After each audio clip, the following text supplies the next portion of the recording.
الحمد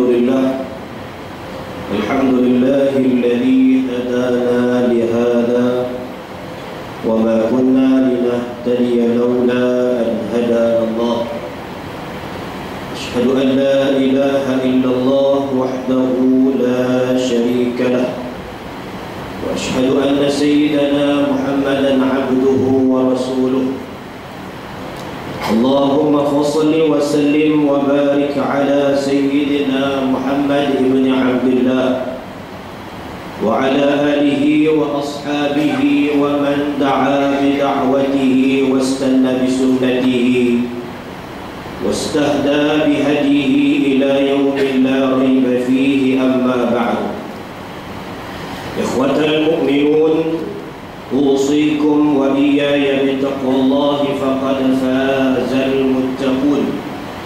وتزودوا فإن خير الزاد التقوى واتقوا الله لعلكم ترحمون.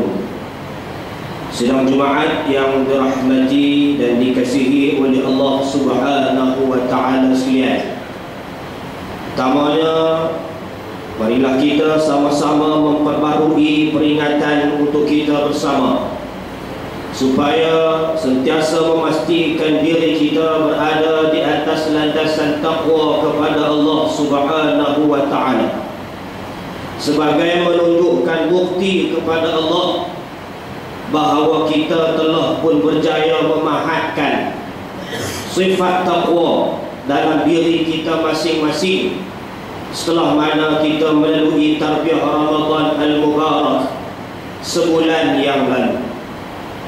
Mudah-mudahan Allah Subhanahu wa Ta'ala sentiasa menjadikan kita di kalangan hamba-hamba yang bertakwa, sesuai dengan harapan yang Allah Subhanahu wa Ta'ala telah letakkan dalam ayat 183 suratul Baqarah, la'allakum tattaqun. Mudah-mudahan dengan puasa yang kamu laksanakan itu, kamu menjadi orang yang sentiasa bertakwa. Sentiasa bertakwa bermakna kita bertakwa dalam bulan Ramadan dengan bersungguh-sungguh mengejar ganjaran pahala yang berlipat kali ganda yang disediakan Allah Subhanahu wa Ta'ala dalam bulan Ramadan, dan menampakkan kesan takwa itu setelah mana kita meninggalkan Ramadan, dan sehinggalah kita bertemu dengan Ramadan sekali lagi pada tahun yang akan datang insya-Allah. Muslimin yang dirahmati Allah Subhanahu wa Ta'ala sekalian, seperti yang kita sedia maklum dan kita sentiasa diperdengarkan bahawa bulan Ramadan adalah bulan jihad, iaitulah kita diberikan peluang oleh Allah Subhanahu wa Ta'ala dengan Allah melemahkan musuh-musuhnya, melemahkan musuh-musuh yang sentiasa mengganggu kita. Allah Subhanahu wa Ta'ala beri peluang kepada kita untuk berjihad melawan hawa nafsu kita sepanjang bulan Ramadan. Dan alhamdulillah, bagi yang berjaya mengekang dan mengalahkan hawa nafsunya, maka di hari raya dia telah pun menyambut kejayaan dan kemenangan. Bagi yang hanya berpuasa untuk mendapatkan lapar dan dahaga serta penat sahaja, maka nyatalah bahawa jihad yang Allah Subhanahu wa Ta'ala telah letakkan kepada dirinya dalam bulan Ramadan yang lepas adalah jihad yang sia-sia, satu peluang yang tidak berguna untuk dirinya. Muslimin yang dirahmati Allah Subhanahu wa Ta'ala sekalian, setelah mana kita lalui bulan Ramadan sebagai bulan jihad untuk menentang hawa nafsu, iaitulah musuh yang berada dalam diri kita, maka kita pada bulan Syawal ini disuruh oleh Allah Subhanahu wa Ta'ala untuk memperingatkan pula jihad yang telah dilalui oleh Rasulullah sallallahu alaihi wasallam. Bukan jihad melawan hawa nafsu, tetapi jihad melawan musuh-musuh Allah Subhanahu wa Ta'ala yang sentiasa membuka mata, sentiasa mengerahkan seluruh tenaga dan usaha mereka untuk meruntuhkan dan menjahanamkan umat Islam. Muslimin yang dirahmati Allah Subhanahu wa taala sekalian, antara catatan sejarah yang dibentangkan kepada kita peristiwa Nabi sallallahu alaihi wasallam berdepan dengan musuh, khususnya dalam bulan Syawal yang penuh barakah ini. Antaranya ialah peperangan Uhud yang Allah Subhanahu wa taala paparkan kepada kita untuk kita mengambil iktibar, setelah mana Allah Subhanahu wa taala mengurniakan kepada umat Islam kemenangan dalam peperangan Badar.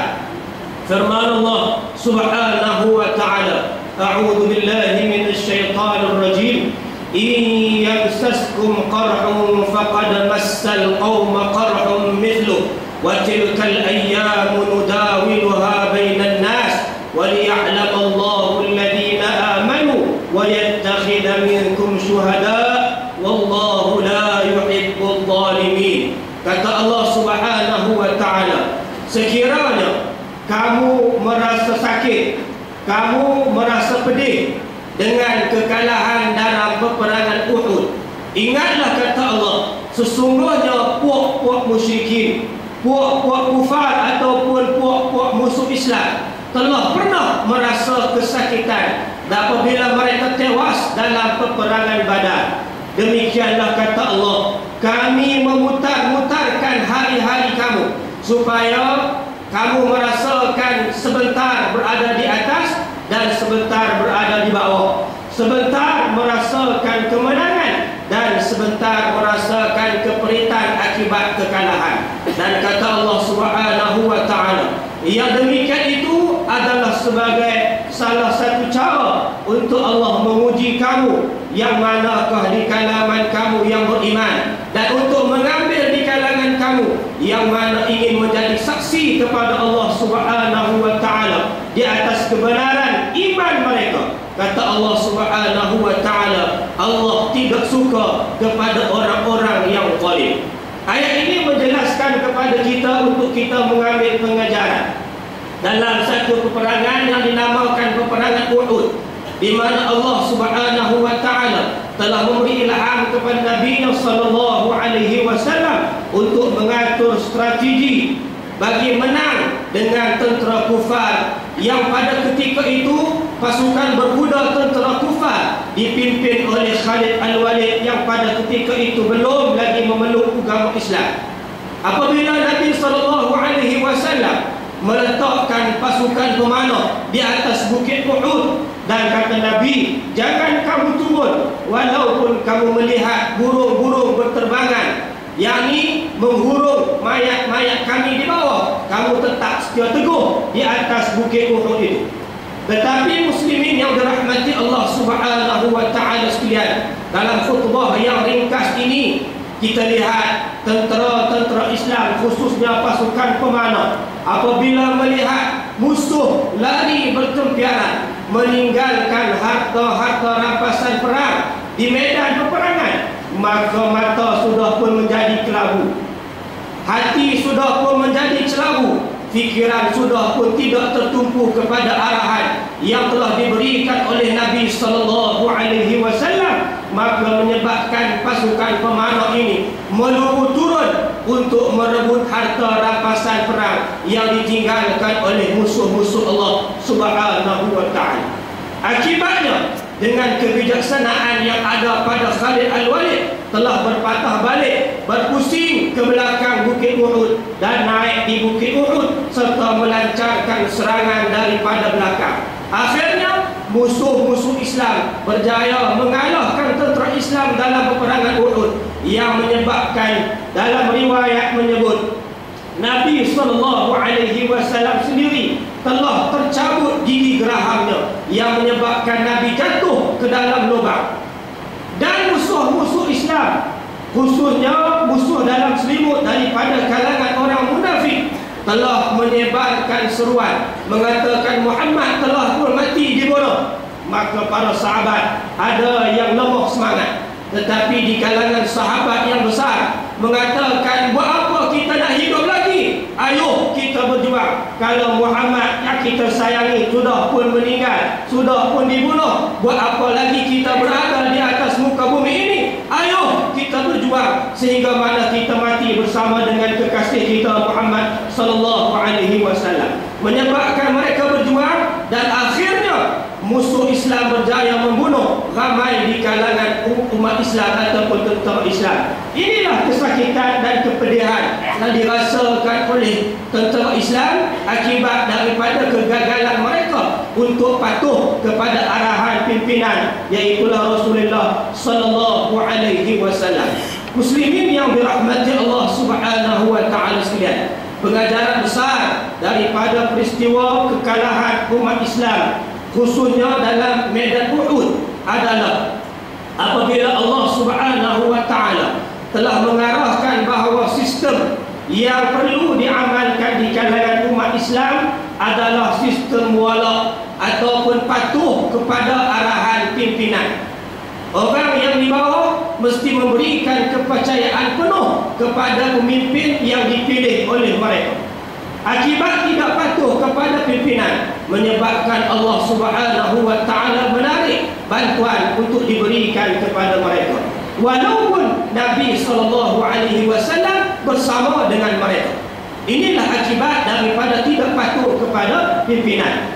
Yang kedua, pengajaran besar daripada tentera peperangan Uhud ialah proses ataupun kebesar-besarnya institusi mesyuarat. Apabila mesyuarat sudah menetapkan sedemikian di mana posisi yang perlu berada, perlu dikekalkan posisi itu, dan kalaupun hendak dimansuhkan ke sebarang keputusan yang telah dicapai, mestilah diselesaikan dalam institusi mesyuarat juga. Muslimin yang dirahmati Allah Subhanahu wa taala sekalian, akibat daripada kekalahan umat Islam, maka memberikan pengajaran yang besar. Bukan setakat umat Islam pada ketika itu sahaja, mereka telah mencatatkan nama sebagai pejuang-pejuang di sisi Allah Subhanahu wa taala. Ada di kalangan mereka telah pun syahid, ada di kalangan mereka yang telah pun berjaya mencatatkan nama sehingga mana Islam sampai kepada kita pada hari ini. Tetapi pengajaran yang lebih besar, muslimin yang dirahmati Allah Subhanahu wa taala sekalian, adalah untuk kita pada hari ini, khususnya bagi yang bertakbir dengan sekuat-kuatnya pada pagi raya, kononnya merayakan kemenangan apabila telah melaksanakan ibadah puasa, tetapi dalam suasana takbir yang begitu kuat, hanya menyambut kemenangan melaksanakan ibadah puasa ataupun menahan lapar dan dahaga. Islam bukan sekadar puasa sahaja, bukan sekadar menahan lapar dan dahaga sahaja. Islam juga apabila kita mengambil pengajaran daripada peperangan Uhud, Islam juga meletakkan Islam mesti menang dengan cara kita meletakkan kepercayaan kepada pimpinan. Islam mesti menang dengan kita meletakkan kepercayaan kepada institusi mesyuarat. Inilah pengajaran besar untuk kita laksanakan, untuk kita amalkan pada masa kita hari ini, insya-Allah. Muslimin yang dirahmati Allah Subhanahu wa taala sekalian, peristiwa besar yang berlaku juga pada bulan Syawal yang kita raikan Idul Fitri ini adalah peristiwa di mana Madinah dikepung dengan 30,000 tentera kufar yang dianggotai ataupun digabungkan daripada berbagai-bagai tentera. Antaranya puak-puak Yahudi yang telah dihalau oleh Rasulullah sallallahu alaihi wasallam daripada bumi Madinah, bergabung dan membentuk tentera dengan musyrikin daripada Mekah yang mengepung Madinah. Selama 30,000 anggota ini yang dinamakan oleh Allah Subhanahu wa taala sebagai tentera Ahzab, yang mana kita sebut Allah Subhanahu wa taala mengalahkan tentera Ahzab ini semasa kita bertakbir hari raya. Apabila kita bertakbir dengan irama yang sedih, maka kita tak merasakan bahawa takbir yang kita takbirkan pada hari raya itu adalah takbir perang, bukanlah takbir sedih, takbir perang. Kerana Allah Subhanahu wa taala telah menewaskan, membantu Rasulullah sallallahu alaihi wasallam mengalahkan tentera Ahzab.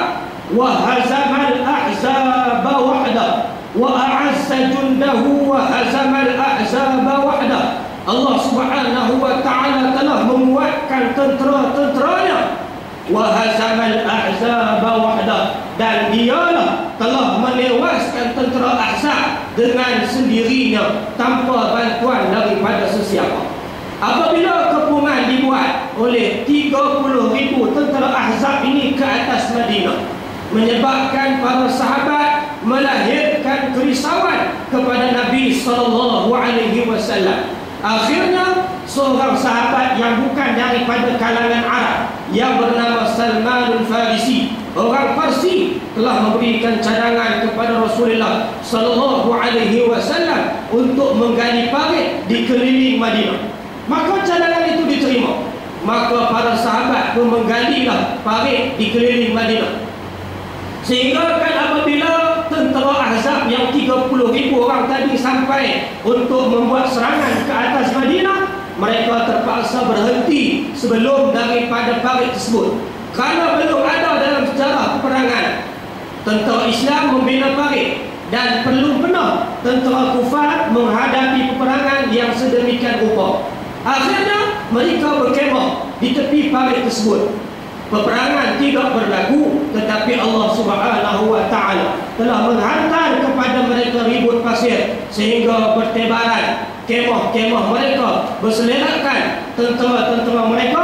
Akhirnya mereka pulang. Sebab itu Allah Subhanahu wa ta'ala kata wa hazamal ahzaba wahda, Allah telah membinasakan tentera Ahzab dengan sendirinya. Namun Allah Subhanahu wa ta'ala telah memberikan ganjaran besar kepada umat Islam seperti yang disebutkan oleh Allah Subhanahu wa ta'ala dalam Al-Quran. A'udzu billahi minasyaitonir rajim.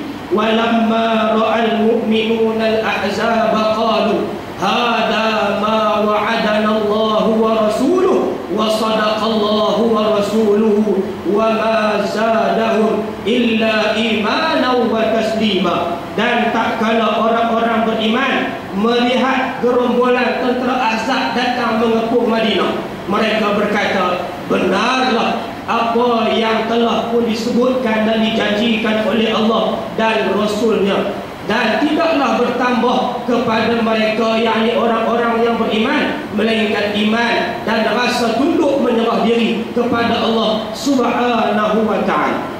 Muslimin yang dirahmati Allah Subhanahu wa ta'ala sekalian, apabila mereka, yakni orang-orang yang beriman, membenarkan janji mereka kepada Allah Subhanahu wa ta'ala untuk berperang, sehingga kan dalam masa persiapan untuk menghadapi tentera Ahzab yang datang mengepung Madinah ini, tentera Islam terpaksa berlapar, dan Rasulullah SAW sendiri terpaksa meletakkan batu di perutnya menahan lapar untuk menyiapkan parit bagi melindungi Madinah daripada serangan tentera Ahzab. Muslimin yang dirahmati Allah Subhanahu wa ta'ala sekalian, catatan peristiwa dalam peperangan Uhud dan peperangan Ahzab ini sebenarnya memberikan kepada kita, dan sepatutnya memberikan kepada kita semangat untuk berjihad di jalan Allah Subhanahu wa ta'ala. Kalaupun kita tak diundang, bahkan ada di kalangan sahabat-sahabat kita yang datang semasa Ramadan yang lalu daripada Syria, daripada Palestin, mereka tidak menyebutkan kepada kita, kami memerlukan rijal, kami memerlukan lelaki-lelaki untuk berjuang bersama kami. Mereka tidak menyebutkan begitu, tetapi mereka menyebut, biarlah kami sahaja yang berjuang di bumi kami. Kami hanya perlukan bantuan daripada kamu, mungkin dari segi keuangan, dari segi doa, yang merupakan senjata yang paling ampuh untuk mengalahkan tentera-tentera musuh di bumi sana, di bumi Syria, di bumi Palestin sana. Muslimin yang dirahmati Allah Subhanahu wa ta'ala sekalian, ketika mana, kalau tidak silap saya, kerajaan Amerika pernah menghantar surat kepada, boleh dikatakan, semua universiti Islam di seluruh dunia, supaya dihapuskan daripada universiti ini silibus ataupun sukatan pelajaran Kitabul Jihad. Maka dibalas oleh Syekhul Azhar pada ketika itu, tak silap saya Al-Baz, Syekh Abdul Aziz Al-Baz, tak silap saya, dia telah membalas balik kepada Presiden Amerika. Dia kata, soal apa yang kami nak ajar kepada anak-anak kami di universiti kami tidak termasuk dalam urusan kamu. Walaupun daripada setengah universiti Islam di dunia telah menghapuskan sukatan pelajaran jihad daripada universiti mereka, menyebabkan ramai di kalangan anak-anak muda kita, khususnya yang menjadi anak didik di universiti Islam di seluruh dunia, menjadi bacol dan penakut, telok tak ada. Sehingga kan apabila disebut soal jihad, dia nampak nak mati, dia nampak takut untuk mati di jalan Allah Subhanahu wa ta'ala. Muslimin yang dirahmati Allah Subhanahu wa ta'ala sekalian, ayo kita korbankan anak-anak kita. Pastikan anak-anak kita berani, biar berani untuk mati di jalan Allah. Bukan berani mati untuk di jalan kerana naik motor laju. Saya pun naik kereta laju, saya pun minat naik motor laju, tetapi laju biar berhenti di masjid.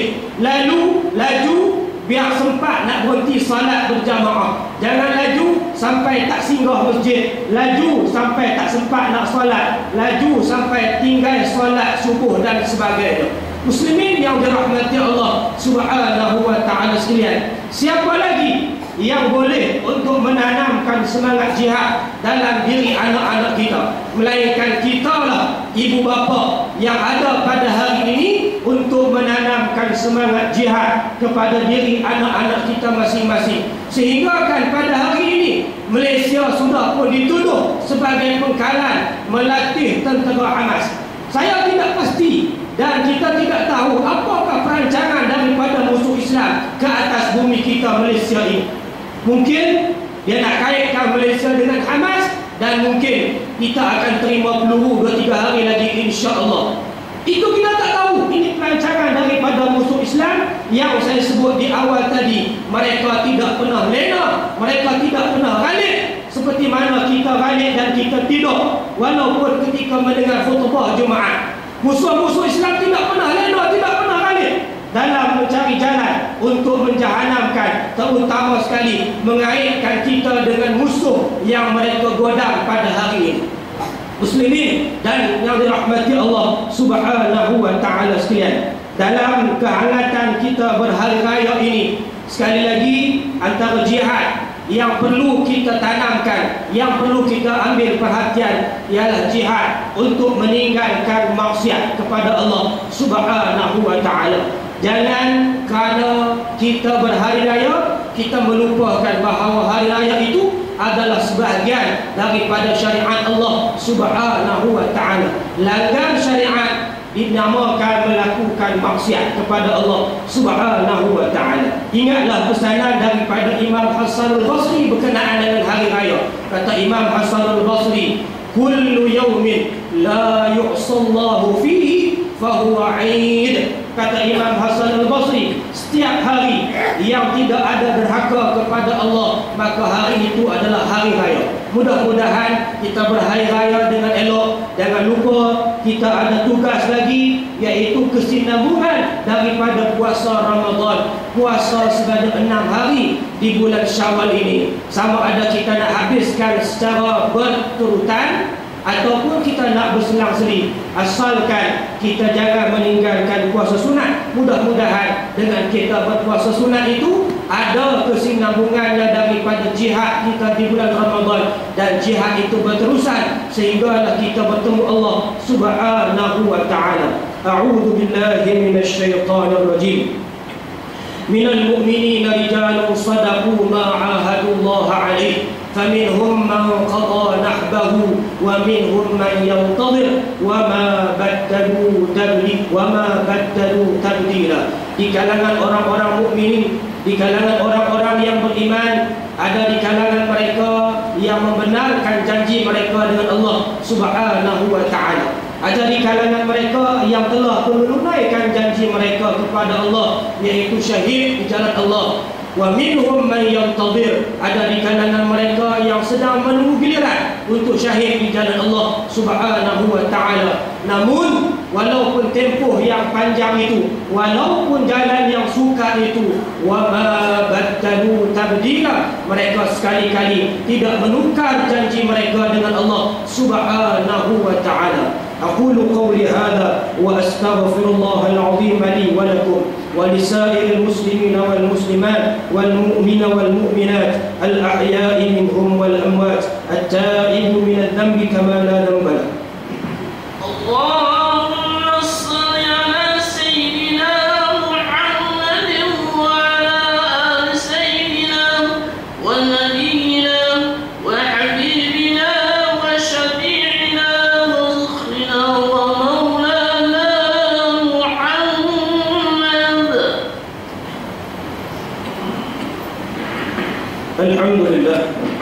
الحمد لله رب العالمين حمدا يوافي نعمه ويكافئ مزيده. يا ربنا لك الحمد كما ينبغي لجلال وجهك وعظيم سلطانك. اللهم صل وسلم على سيدنا محمد وعلى آله وأصحابه أجمعين. اللهم صل على سيدنا محمد وعلى آله وصحبه أجمعين. وارض اللهم عن ساداتنا أبي بكر وعمر وعثمان وعلي وعن الصحابة أجمعين وعن التابعين وتابعيهم بإحسان إلى يوم الدين. أما بعد فيا عباد الله اتقوا الله وأوصيكم وإياي بتقوى الله فقد فاز المتقون. يقول الله سبحانه وتعالى: أعوذ بالله من الشيطان الرجيم. يا أيها الذين آمنوا اتقوا الله ولتنظر نفس ما قدمت لغد واتقوا الله إن الله خبير بما تعملون. Muslimin yang dirahmati Allah Subhanahu wa ta'ala sekalian, sekali lagi pada khutbah yang kedua ini saya berpesan kepada diri saya dan seluruh sidang Jumaat yang dikasihi sekalian supaya sama-sama kita memastikan bahawa sifat takwa yang kita tanam sepanjang Ramadan itu terus kekal, terus mekar sehingga mana kita bertemu dengan Allah Subhanahu wa ta'ala insya-Allah. Dan kata Allah Subhanahu wa ta'ala, wahai orang-orang yang beriman, bertakwalah kepada Allah dan setiap diri hendaklah melihat-lihat dan dia perhati sungguh-sungguh apakah yang hendak dia bawa untuk dihadapkan dan disembahkan di hadapan Allah untuk hari esok, yakni hari kiamat yang Allah Subhanahu wa ta'ala gambarkan betapa dekatnya hari kiamat itu dengan perkataan lirad, untuk hari esok. Kata Allah, bertakwalah kepada Allah, sesungguhnya Allah Maha teliti atas apa yang kamu kerjakan. Muslimin yang dirahmati Allah Subhanahu wa ta'ala sekalian, kita berpuasa kerana perintah Allah dan diajar serta dibawa oleh Nabi kita Muhammad sallallahu alaihi wasallam. Kita berhari raya adalah merupakan perintah Allah dan dibawa kepada kita oleh Nabi Muhammad sallallahu alaihi wasallam. Maknanya tidak ada hari, tidak ada saat, tidak ada minit, tidak ada jam yang boleh menyebabkan kita lalai serta lupa untuk mengingat kepada Nabi sallallahu alaihi wasallam, manusia mulia yang membawa kepada kita Islam, sehingga mana kita dijadikan oleh Allah Subhanahu wa ta'ala khaira ummatin ukhrijat linnas, sebagai umat yang terbaik yang dikeluarkan daripada kalangan manusia.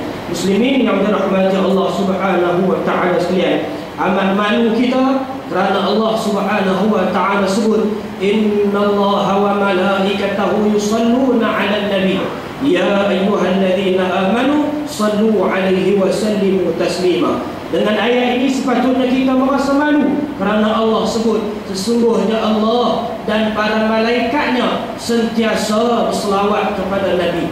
Walhal Allah Subhanahu wa ta'ala dan para malaikatnya tidak memerlukan syafaat daripada Nabi sallallahu alaihi wasallam pada hari kiamat kelak. Yang perlunya kita, maka itulah Allah Subhanahu wa ta'ala mengajarkan kepada kita, ya ayyuhalladzina amanu sallu alaihi wa sallimu taslima. Wahai orang-orang yang beriman, selawatlah kamu ke atasnya dan ucapkanlah salam sejahtera. Marilah kita jangan biarkan lidah kita kering, dan dibasahkan lidah kita, segarkan fikiran kita dengan banyakkan selawat kepada Nabi sallallahu alaihi wasallam, kerana ganjarannya sangat-sangat hebat dan juga kelebihan serta balasan yang akan diterima adalah begitu tinggi di sisi Allah Subhanahu wa taala, terutama di hari akhirat kelak. A'udzu billahi minasyaitonir rajim. Bismillahirrahmanirrahim. Wal 'asri innal insana lafi khusr illa alladhina amanu wa 'amilus shalihat wa tawassaw bil haqq wa tawassaw bis sabr. A'udzu billahi minasyaitonir rajim. اللهم صل على سيدنا محمد وعلى آله وصحبه أجمعين. اللهم اغفر للمسلمين والمسلمات والمؤمنين والمؤمنات الأحياء منهم والأموات إنك سميع قريب مجيب الدعوات ويا قاضي الحاجات. اللهم إنا نسألك ونتوسل إليك بنبيك الأمين ونتوسل إليك بأسمائك الحسنى أن تحفظ بعين عنايتك الربانية وبحفظ وقايتك الصمدانية جلالة الملك سيفنك بجدا يغلب الأقوم المعتصم بالله محب الدين السلطان الحج عبد الحليم معظم شاه ابن المرحوم سلطان بدريشة. اللهم نحكم الرشاد ووفقهما للسادات وأصلح بهما عباد والبلاد يا لطيفا بالعباد يا أرحم الراحمين. اللهم انصر الإسلام والمسلمين وأهلك الكفرة والمبتدعة والمنافقين أعداءك وأعداء الدين. اللهم انصر جيوش المسلمين. اللهم أيدهم على أعدائك وأعدائهم يا رب العالمين. اللهم انصر إخواننا المجاهدين في فلسطين. اللهم انصر إخواننا المجاهدين في سوريا. اللهم انصر إخواننا المجاهدين في مصر. اللهم انصر إخواننا المجاهدين في كل مكان يا رب العالمين. ربنا عليك توكلنا وإليك أنبنا وإليك المصير. ربنا هب لنا من أزواجنا وذرياتنا قرة أعين واجعلنا للمتقين إماما. ربنا آتنا في الدنيا حسنة وفي الآخرة حسنة وقنا عذاب النار. عباد الله، إن الله يأمر بالعدل والإحسان وإيتاء ذي القربى وينهى عن الفحشاء والمنكر والبغي يعظكم لعلكم تذكرون. فاذكروا الله العظيم يذكركم واشكروه على نعمه يزدكم واسألوه من فضله يعطكم ولذكر الله أكبر والله يعلم ما تصنعون. وأقم الصلاة إن الصلاة تنهى عن الفحشاء والمنكر.